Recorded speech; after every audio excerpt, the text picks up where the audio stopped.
So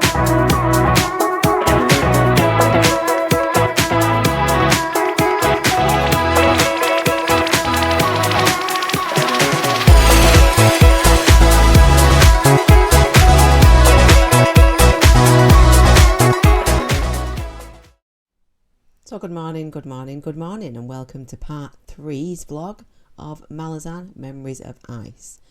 We're not going to start with a recap on this video. We're going to jump straight into chapter 5 because that's where we've started this morning. As I mentioned yesterday about the poem, etc., so we've covered that. First question I have this morning is, who's Artanthos? Who is Artanthos? This is bugging me a little bit, same as the witches. So Maib is noticing sort of shimmers of magic every now and again, or sorcery of some description, echoing off Artanthos. So my question stands as, who is Artanthos? Is Artanthos the guy we met when we was talking to Lady Ember? We didn't meet him, but we spoke of him, called Orcus, is it? Let me just check my notes.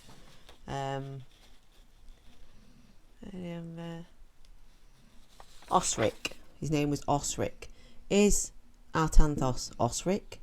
Is Artanthos Carol? Is Artanthos anyone besides Artanthos? It seems to me like they potentially are, because why would it be being mentioned that Maib is spotting these little hesitations of sorcery that she can...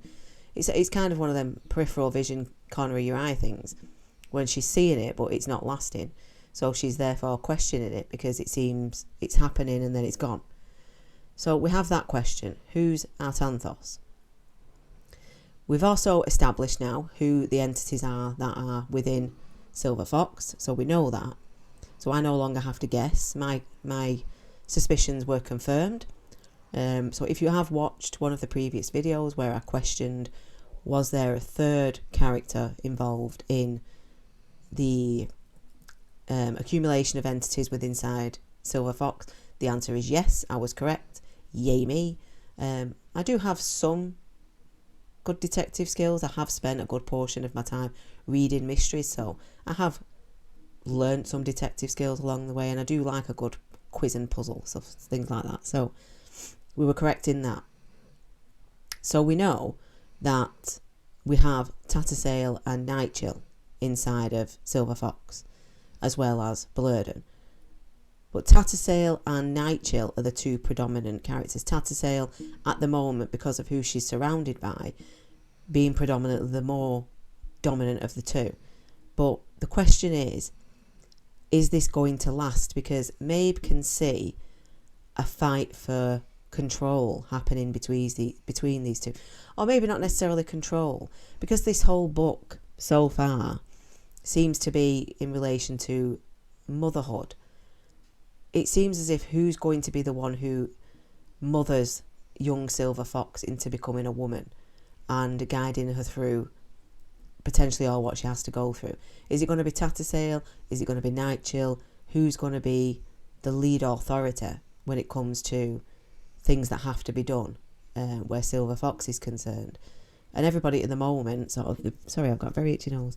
Everybody at the moment, sort of the bridge burners and Paran, obviously, who is a bridge burner anyway, but, you know, all those kind of want it to be Tattersail. They kind of don't want, even though Nightchill was a mage, but she was kind of with them, they don't necessarily, potentially because of her instability as a person, or instability I should say, they don't kind of want her coming to the forefront. They'd much rather that it was Tattersail who is at the forefront. Plus she's a very powerful sorceress, so why wouldn't you? But then again, Nightchill could be, because she could be an elder god, so I don't know. But Nightchill has kind of a difference to her where she can just be unpredictable. So anyway, there's that question. Who is going to be the lead in Silver Fox's decision making? Another character's come back who I didn't expect to see so soon is, I call him Croupe, because if you're going to put an E on the end of a word, then say it. I don't see the point of it being silent. So to me, he's Croupy. That's his name, is Croupy. So Croupy's back, and being as cunning as ever, proclaiming that he is the delegate for Darujistan. He's not. He's absolutely not. This is just what he does. And he's one of my favourite characters. I love Croupy.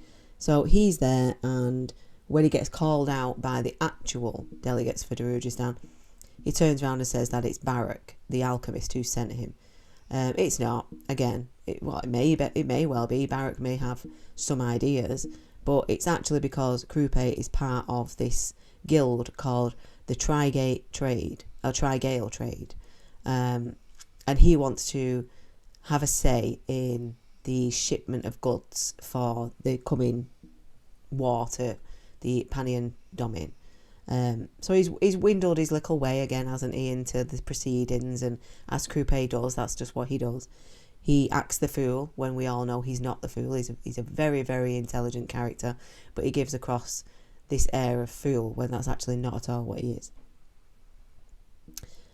One of the representatives of Darujistan is actually Kol, who, if we remember back to Gardens of the Moon again, Paran and Kol had some good time spent together in Gardens of the Moon. So my question to Kol's reappearance is he going to be a player in helping Paran?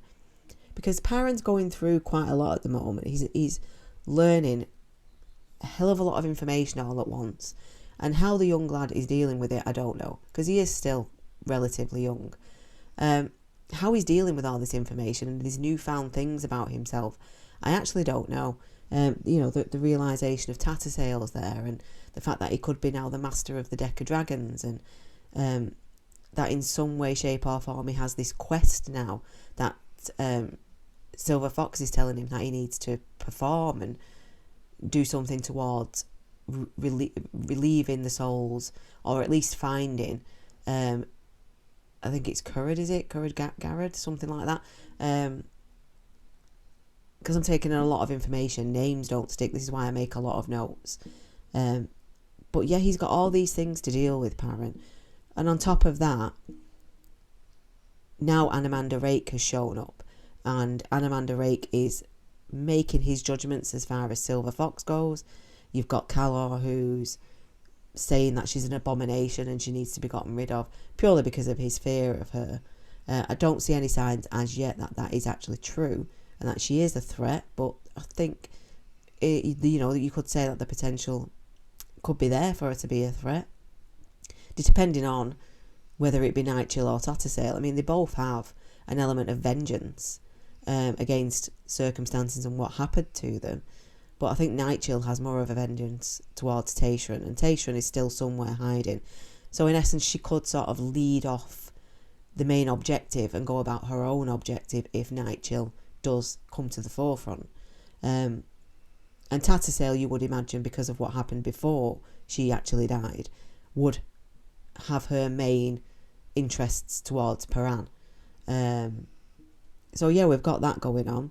So I'm just questioning, will Kol, due to his connection with Paran in Gardens of the Moon, will he have the need or the want to help Paran with everything he's going through?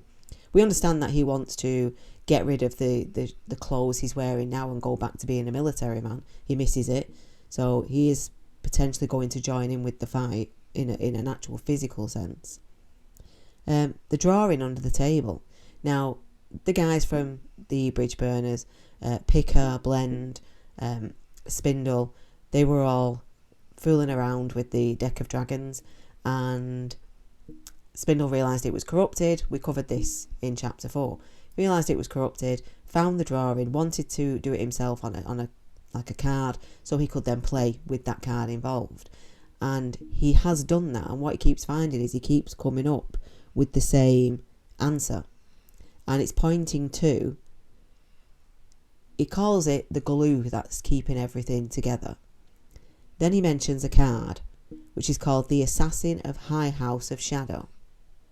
Now at first, he says he recognises the face, and he refers it to being Callum. Now when Paran finds these guys, because obviously he's in charge of them, and he finds them and wants to get the table back to where it should be in the parlay tent, which is Brood's tent, he Spindle has this moment of calling himself an idiot, looking at Paran and saying, it's you kind of thing, and a revelation kind of dawns on him like, how could I have been so stupid? It's you.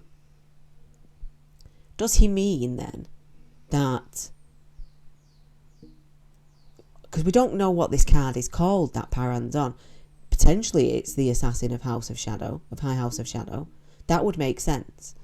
With everything that's being said, it would make sense that Paran is potentially the assassin to take down the House of Shadow. That would make literal sense. So is it that we're talking about? Is that the actual card that Paran is in this deck? Or is it a different card that is as yet unnamed? That I'm not too sure about. So that one's still a little bit confusing to me at the moment. But he does seem to have this realisation, Spindle, that, oh, it's you. But it doesn't really say that it's not Callum. He just says, oh, it's you. So I'm still a little bit confused there as to whether he means he made the mistake in saying it was Callum when actually it's Paran, or as a mage he's having a realisation that the glue is Paran. I'm not quite sure. It doesn't really sort of spell that out to you. It's just kind of given that information, and I think somewhere along the line we're going to have to work that out, or Stephen Erickson will make it more abundantly clear. Then we've also got this situation with Quick Ben and Byrne, who is the sleeping goddess. And so we found out through Paran going to the Azath house in the Seven Cities and finding the flags which have drawings of the deck of dragons on them, and he can actually travel through these gates now, these warrens, and he finds one of the sleeping goddess, and it depicts that she is chained to something, which is the crippled god. So she is suffering because she is physically chained in the metaphorical, magical realm. She is chained to the crippled god, and this is killing her, it's destroying her. And as far as I can make out, if I'm getting this correct, she has reached out to Brood and asked to be helped, because Brood holds the hammer that she made for him. But it seems, if I'm understanding correctly, that Brood isn't willing to do that because he doesn't want to release the crippled god. So in essence, he is sacrificing the sleeping goddess in order to not release the crippled god. But now we've got Quick Ben, who is on this determined mission to save the sleeping goddess. So how's that going to pan out? And also, will Paran play a part in saving the sleeping goddess? What role does the sleeping goddess have in all of this? Does she have a role to play in it? I assume so. I don't know if that just particularly applies to the crippled god, but I assume she has some sort of role in the longevity to play, because she is sort of in tune to the earth. She's like a Mother Nature, Mother Earth type goddess. So where's that going to go? So that's where I'm up to so far with chapter 5. I will continue on, and if there's something that triggers me and I find interesting, obviously I'll jump back on and report back. But for the time being, good morning, that's where I'm at. And it is, what day are we on? Friday. And I'm hoping that everybody's going to have themselves a fantastic day. We've reached the end of chapter 5. A couple of interesting things at the end of chapter 5. We've established that the crippled god is a force to be reckoned with, and he is potentially just chaos. His main sort of substance of him is chaos, and he's potentially the reason why Pani and Damin is doing what it's doing, is because of the crippled god and his influences of this chaos. We also have established very firmly, sadly, that Mabe is done. She's had enough and she kind of just wants to die now. She's begging the spirits to just take her, and it's so sad to read, because, as I say, we're getting this huge mother emphasis in this book, and it's as if she's doing everything she possibly can as a mother for Silver Fox, but in the same breath, it's just absolutely destroying her and killing her. And as Quick Ben says to Whiskey Jack, it seems as though Silver Fox has aged another 5 years just in the short time that they've been there. So every time she's aging, she's just drawing more and more from Mabe. And it's just so sad to see that this poor 20-ish-year-old girl is suffering in this way. And then Whiskey Jack and Quick Ben are having a conversation. And they've started the march now. And the march to war. Whiskey Jack is sensing, because he knows Quick Ben, he's been with him for quite some time now. So he's sensing this other element that's bothering Quick Ben. So he asks outright the question, because he's noticed Quick Ben doing these strange things like sacrificing a goat and going to paying to see seers and just basically trying to do everything he can. And we know that he's doing it for Burn, but obviously Whiskey Jack has no idea of this. He just knows that Quick Ben is behaving out of character. So he approaches the question and asks, and Quick Ben does say that there is something that he's trying to get to the bottom of. But what he did notice is that he was about to perform a ritual with a what does he call it? Just bear with me while I remember what he calls it. A barrow, I think he called it. A barrow. A Rahivi barrow, which is where spirits are. And he tried to call on the Rahivi spirits, and there's none there. There's not a single soul there. So where have the souls gone? Where have the Rahivi souls gone? So here's my thought process on that. You know I have thought processes, and that is the point of the vlog, is for me to air my thoughts with you guys.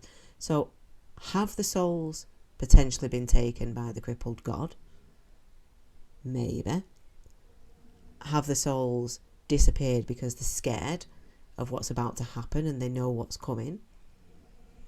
Have the souls been taken by Silver Fox and she's doing what I thought she might be doing, where she is tapping into other dead to create more warrens for herself? I'm not sure where that's going. I've still got quite a bit of confusion. So we're up to chapter 6. And we're going to continue from there, and I will obviously at some point stop in and let you know my thoughts. But so far, chapter 5, very interesting, very much based with kind of the Garden of the Moon's characters, so you feel a huge familiarity with what you're reading, and I do like that. I enjoyed that. So yeah, see you in a few. Chapter 6, we are back with Gruntle and Halor and Stoney and the caravan. We are in Saltoan, and we are about to go into a tavern, and it's just been brought to Gruntle's attention that we are about to have a meeting with some of what are known as the gangsters, basically, of Saltoan. Gangsters, thieves, robbers, those kind of people. And this is to do with Pannonian. Oh my god, I'll get it then in a minute. Pannonian. Or Panion. Yeah, it's Panion. Ignore me, Panion. So they're about to have a meeting about Panion and what they can do with regards to this. And Karula is about to go and have a talk and be like a front speaker to these people and give them some sort of advice on how to handle this situation, which seems very strange considering he's meant to just be a merchant. So he does this, and he's being all sort of, we need to rise up, you know, and fight against the Panion and not let them be deceivers and let ourselves be deceived. And he's doing this whole speech, and then questions are being thrown at him from the people. One of them, you know, there's just different questions being thrown at him. And then as they leave, he explains, Karuli explains to Gruntle that once they get to Capistan, they are to just leave him there. Gruntle and his friends are just to leave Karuli there.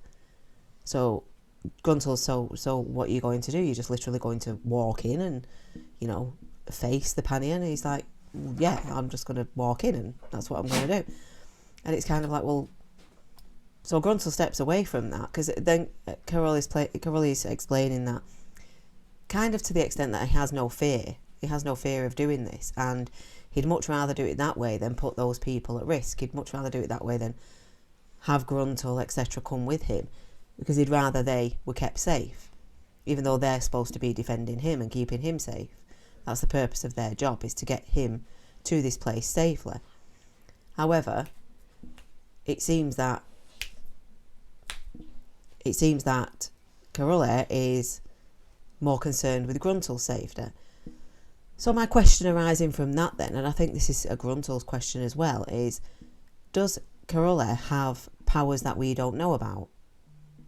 Is he some sort of sorcerer or a mage or something like that, and he just hasn't done anything yet for us to see it? Which, when we go further into this chapter, we seem to find out a little bit more. So as we're travelling, we come across some Baghurst, 3 Baghurst, who are kind of out of place. They shouldn't really be away from their place, and that's all because they're on the hunt for what they think is demons.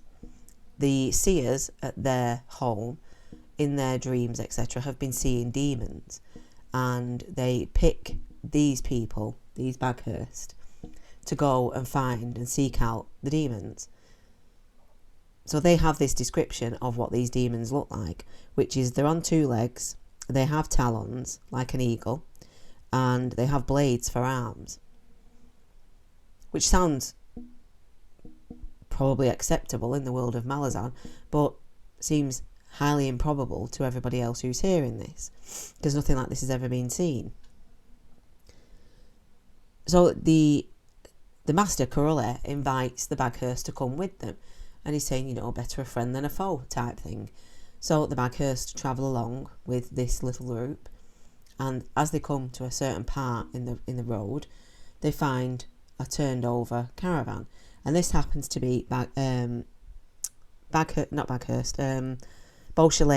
and Broach's caravan, which Gruntle's friend Buke is now part of. So they go to investigate this turned over caravan, and to Gruntle's dismay, he finds this effigy of body parts, human body parts turned into what was once a living being thing. So from that, he makes the deduction that what these two are practicing is necromancy. He knows they had some sort of sorcery, and it turns out what they're actually practicing is necromancy. So they have a look around this caravan. Nobody's there. It looks like they've had some description of a quite epic battle, so to speak. And then they approach Beauchelane, Broach, Reese and Buke all approach towards them, safe and sound. But Reese and Buke look like they've been through hell and back, whereas the 2 sorcerers look kind of okay, look like there's nothing troubling them. And they have a conversation and find out that, yes, they were attacked, but it wasn't necessarily by demons. It was by these things, these entities, these dead, that the 2 sorcerers, even though via necromancy and sort of demonology, who were quite powerful, struggled to fight them off. So they all end up eventually travelling together. But there is this threat, these entities, these things, returning. And they have this night where they are sitting, camping, knowing full well that maybe at some point they're going to get attacked. And the attack does happen. So they ready themselves, the Baghurst ready themselves, and Carol comes out of his caravan. And at this point, we've found out that he is actually a priest. A priest of what? We don't know, but he is a priest, and we don't even know who his god is. But he stands next to Gruntle, and he is prepared to try and make some sort of fight if he can. And these creatures, these beings, these things show up, and we get into a battle with them. And it's not the best. It doesn't necessarily end very well. It doesn't seem like necessarily anybody dies, but there's lots of magic being performed, and it does actually seem as if Carole does maybe perform some sort of protection around Gruntle. Maybe I'm getting that wrong. It does seem like he performs some sort of protection, but he actually is able to say who and what these things are. So they are creatures called the Kachane Chemale, if I'm saying that correctly. And they are Kell hunters, firstborn of every brood, the matron's own children. So that's where chapter 6 ends. So it leaves me with the questions of, okay, so who is the matron of children? Again, we have this mother theme that continues throughout this entire story, the theme of motherhood and mothering. So the matron of children, who's this matron of children? Who is that? And who are these Kachane Chemale? Who are they? Where have they come from? Are the Panian seers controlling them? Are they the ones that have called on them? So these creatures are working for the Panian. Is that the case? Do they work for Panian? If so, then how does the bridge burners and all the others stand any chance? These are creatures with blades for arms, so how do they stand a chance against these? So at the moment, it's seeming like potentially there's an awful lot of dark magic pertaining around the Panian, and that bodes quite a threat, like a potential unwinnable war from what I call our side, as in the bridge burners, towards the Panian. So I don't know how this is going to pan out. And again, the questions: who is the matron's own children? Who is that? I'm presuming we're going to find out, but I have no idea who that is. So obviously now we're up to book 2, Hearthstone. So we'll continue. The next one will probably be potentially my last update because of the timing. But yeah, let's just crack on and see where we get to. Hello again, it's 3 o'clock in the afternoon and I have started chapter 7. It starts with a poem which I have interpreted. I'm not a genius, but I've interpreted it to potentially be about how you would feel before a battle. So kind of those nerves, how you would go back to a childlike state, meaning that it's before battle, so you'd be nervous and you'd potentially go back to your childlike state. Because it's mentioned prior in the book about as an adult, adulthood is like a shield to your inner child.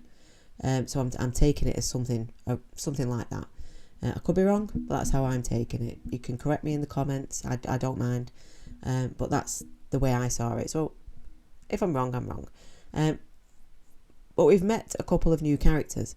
So we've met Carandas. We're in Capistan, and we've met Carandas. He's part of the Grey Swords. So we've met Carandas. This is where Prince Jelarken is, in his little tower. And there is mention in the poem of the Boar of Summer. So the reason, like I say, I interpreted the poem to be about nerves before battle. And maybe I was right, because the Boar of Summer, they're saying, is like the voice of war. So maybe I was right in some aspects there. So Rathfenna is a priest of the Sceptrid rank. So Fenna is the god within Capistan. There is a grey sword or a priest or a detritan who's called the Mortal Sword, which is Bruchalion, and there is Shield Anvil, who is called Itkovian. Now we spend a lot of time in this beginning chapter more so with Itkovian, and Itkovian and Bruchalion have a conversation. Itkovian is sent for by the Mortal Sword, and Itkovian is explaining to Bruchalion that he has had a message received.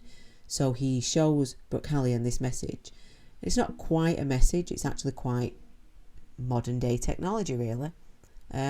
It's Quick Ben wanting to communicate with somebody of stature, somebody of authority in Capistan, to explain that they are sending forces via Brood's army to help against the Panion. So that's the conversation that they're having. But because Quick Ben seems to know a little bit about them, they're quite sort of, oh, okay, how do you know this and how do you know that? Quick Ben is obviously using his warrants because he's got many at his disposal, but these two guys are kind of, well, there must have been other people in the room, because Itcovian did sense sort of other people present, but obviously it was Quick Ben's other warrants. Whiskey Jack is present in the room listening, but Whiskey Jack doesn't have anything about him, so they wouldn't necessarily pick him up. But he was picking up these other entities, which I'm probably 100% certain is Quick Ben's other warrants. So they have this conversation, and it's about how, like I said, how the bridge burners and Brood's men, they're all going to go to Capistan to help to fight the Panion, because the threat is that the Panion are after trying to take over Capistan. Now we find out that some time ago, before the Deck of Dragons, the Mortal Sword was actually a real title. But the Deck of Dragons have it acknowledged as Knights of the High Houses. So there's another one that we found out about, Knights of the High Houses. What I also like about this chapter is how Capistan is described by Stephen Erickson. It is described in a really nice amount of detail, so you get the gist of what he's saying is that the architecture isn't really all that great. There's pillars and there's these buildings and there's a tower, and with the tower, I think it's with the tower, the stone, for some reason you can't put mortar on it. It won't take mortar. Now I guess I would theorise that that's to do with some sort of magical element, because they're saying that this tower wasn't built by hands. It seemed to come from the earth. It seemed to just rise from the earth.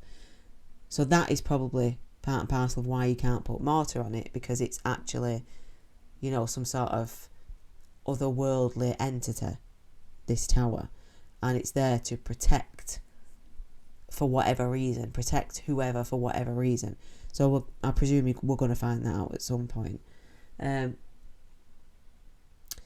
Capistan houses both Daru, as in Darujistan people, and its Capistan people. And the difference is, so you've got this kind of bland architecture and surroundings, even though it does sound quite nice to me, but it's kind of bland and kind of beige. But the people, so the Darujistan people, the Daru, they dress all individually because they wear the ornamental, the ornamental splendour to their family's heritage. Whereas the Capistan people, they dress in bright colours that relate to their family heritage. So I can just imagine sort of these Daru people in this very ornamental kind of splendid dress, and then the Capistan people really brightly coloured, and I can actually just picture it, and it sounds beautiful to me. So I just wanted to mention that, because that's a part of the book I haven't found yet, but it stood out in this chapter to me, of the description of your surroundings and your people. And I just wanted to say that I spotted that and I liked that. Other than that, we go through this description, and then Ictovian, the shield anvil. Oh, sorry, I got that wrong. It was Carandas who got the message, not Ictovian. Carandas was called for by Bruchhallion, and that's the way the message works. So I think Carandas is a priest, and Bruchhallion is the mortal sword, and it was those two that had the conversation with Quick Ben. Sorry, not Ictovian. I got that wrong, so excuse me on that. Ictovian is the shield anvil. So he goes back to his soldiers, and in Capistan they don't differentiate between sexes of soldiers. They don't. A lot of places say it's only men we want to fight, whereas Capistan will take everybody. So there's women as well as soldiers, and they're about to go and just do it like what seems like a little training exercise. But this one recruit who's female, who senses something, she picks up on something, and again, it's those Kachane, Che Malay. I'll get that at some point. Kachane, Che Malay, these demon type things. And there's one up on this hill, and it's kind of watching the soldiers but not really making a move. So they approach, and it's not moving, so they approach slowly at first, and then they say, right, okay, excuse me, I've got a bit of a cold coming. They say, right, okay, we'll take the advantage and we'll attack. Not necessarily the right move to make, Ictovan or Ictovian. I wouldn't necessarily have made that decision, because with these things being of the undead, how are you going to make them dead? However, the best part about this particular scene in this chapter is, whilst Silver Fox has been talking about the other Tilanimas who are still hunting for Jaghurt, which actually refers back to the prologue of Pranchol, who we met in the prologue with Canning Toll. They are the two Tilanimas who were hunting the Jaghurt in the prologue, and they're the ones who find the Jaghurt mum with the children, except they don't find the children. They've now shown up here to fight with the Capisan, the Grey Swords, against these Kachan Chimal, or Chimail, or Chimale, however you want to say it. I'm going to say Kachan Chimail. That's how I'm going to say it. So they've shown up to fight alongside them. And obviously they're kind of dead. They're of a dead species. So it's dead fighting dead. And it seems that the Tilanimas at this moment get the better of these demon Kachan Chimail. Chimale. I'm really struggling with that one. That one's a tongue twister for me. The Tilanimas seem to get the better of them. So Pranchol explains to Ictovian that there are more of these. Basically, as I've said before, the Panian have a seer who seems to be controlling these demons. We're going to say demons. But this seer, if I'm understanding this correctly, could also be the one who is called the matron's own children. So the matriarch of these demons. It could be that she is working alongside the Panian, and she's the one controlling these demons. So at the point where I've stopped in chapter 7, I've stopped because we're going back to Tok the Younger and Toll and Lady Ember. So I may well continue to read and make notes, and if I do, that might be something that is in tomorrow's vlog. Because, as I say, it is 3 o'clock in the afternoon and I need to get this sorted because it was too late yesterday. So I'm going to stop here with this one. I don't want it to be too long either. Yesterday's was quite long. So we're going to stop here. So we are, I think I counted 20 something pages into chapter 7, and yes, the tempo's picked back up again. It went a little bit dull there in chapter 6. It was more informative than anything, but now we're picking up again and we're back in battle, and it's looking like we're going on a bit of an adventure. Maybe after we've finished with Tok and Tool and Lady Ember, we might be going back to Ictovian and with the Tilanimas and on an adventure with them. So I'm quite looking forward to that. So what I'm going to say at this point is, if you watched to the end of this vlog, thank you so much. If you would like to acknowledge that by leaving a comment or maybe liking, you can even subscribe if you like this content. I have noticed I'm a little bit Don't know why that's happening, but I have lost a couple of subscribers over the last couple of days. I hope that's not due to my content. But, you know, I suppose it's one of those where you can't always please everyone. I would very much like to, but, you know, this is something that I really wanted to do for May, so I hope I'm not upsetting anyone by concentrating on Malazan for May. I will get back to other stuff. It's just that I feel like I've left it quite a while since I last read Malazan, and I wanted to get back into it. So I do hope that's not, you know, putting too many people off, or maybe this style of video is putting some people off. I don't know, but hopefully, you know, it's not going to affect the channel too much. So I would like to say thank you if you've watched to the end. We'll carry on. I may not vlog tomorrow, actually, thinking on that, because it's Saturday. But we'll see how we go. If one pops up, then you know I've done it. But other than that, it will be Monday. We'll go again from Monday to Friday. I kind of want to leave the weekends as maybe as a bit of a respite, mull over my notes, or potentially do a little quick read of something else just to give myself, you know, other content to do. But we'll just see how it plays out. But I think I will probably leave it till Monday before we continue. So that being the case, you guys have yourselves a good weekend. I don't know if it's a bank holiday for you in America or anywhere else in the world, but it's a bank holiday for us. It's May bank holiday. So for those people working, you have an extra day off. So make plans for your weekend and make it count. You know, time is precious. Enjoy everything that you can.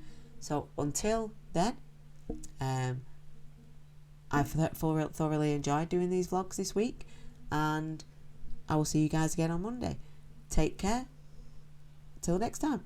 Bye bye.